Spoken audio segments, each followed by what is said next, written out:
Maşallah, maşallah.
Sana, ona.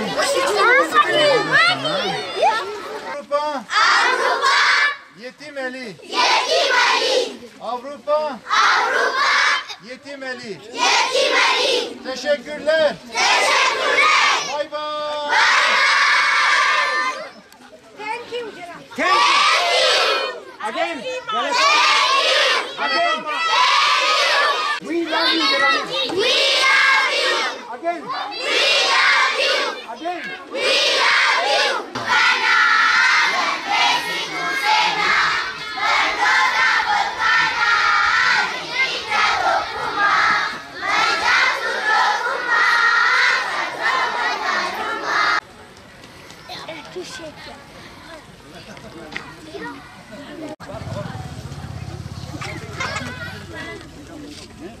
Bismillahirrahmanirrahim. Selamun Aleyküm kıymetli kardeşlerim. Şu anda Afrika, Etiyopya'dayız. Bir okuldayız ve okulda öğrencilerimiz, kameraman öğrencileri gösterirse inşallah onlara kırtasiye yardımı yapacağız. Gördüğünüz gibi daha yepyeni sıfır kitapları getirdik onlara. Kalem dağıtacağız.